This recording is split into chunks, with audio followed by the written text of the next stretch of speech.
one wasn't that big. I want a big one. I want one where the water come in this motherfucker.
That was a little bit better than the last one. A little better than the last one.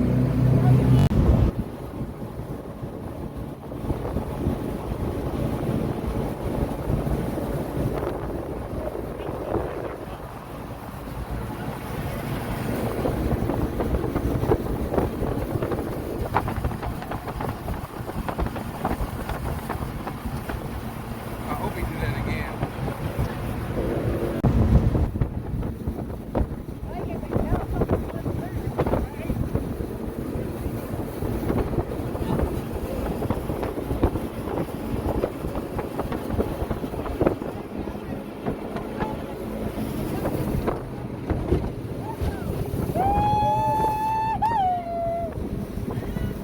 Ride the wave, baby. Ooh. Humps in the bump.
Again, except it didn't get on me. I was hoping that that mother. Oh Lord, that is a basket. Somebody been shopping for fish. That is a basket. They've been shopping for fish. I'll be damned. He said they got pink salmon in here. You know we like it pink, just without the salmon.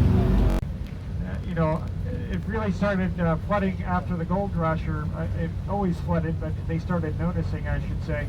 And the town got flooded several times right around the gold rush.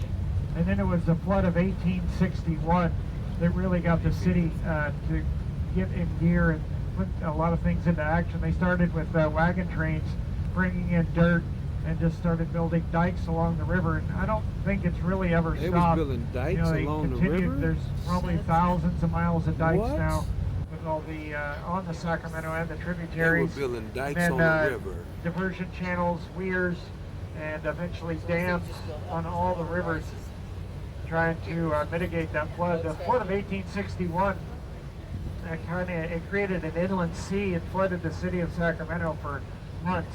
Everybody had to leave. Prior to 1861, a lot of the old abandoned steamboats that would come up the river, and people would head up into the mountains to go mining, strike it rich. The people in the city would actually move onto the boats when it would flood, and it was kind of a strange thing, because the city would just move onto the boats.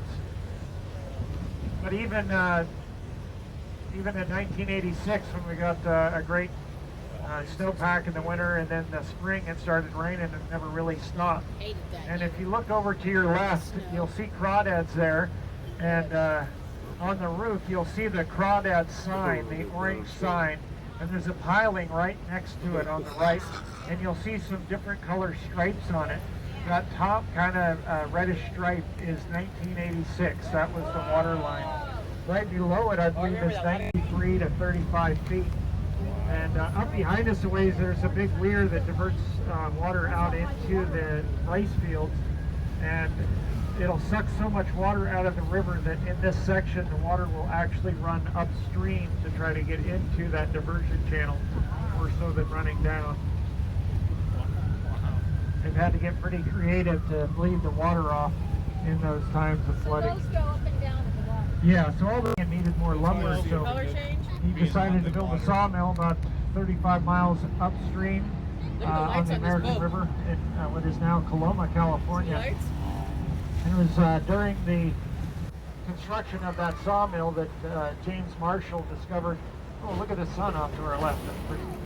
Right in the trees there. Oh, yeah. The haze of the smoke is a real pretty color. But James Marshall discovered gold in 1848, and this area just exploded. In about a 10-15 year span, about 300,000 people came from all over North America, South America, Europe, and China. Ironically enough, John Sutter kind of responsible for the discovery of gold, and he never profited from it. And I worked in the opposite direction for him. Town popped up here in Sacramento and all along the American River. And its fort just kind of got looked over. He rented some rooms out for a while, but about 1850, he abandoned the fort and moved north to some land he had and started a ranch. The peak of the gold rush was about 1852, where they discovered about $92 million in gold. And in today's currency, that would be in the billions. And by 1860, the dreams of striking it rich in the mountains kind of faded away, mostly just big corporations lining up there. And for California, the true gold, I'm going to find out later.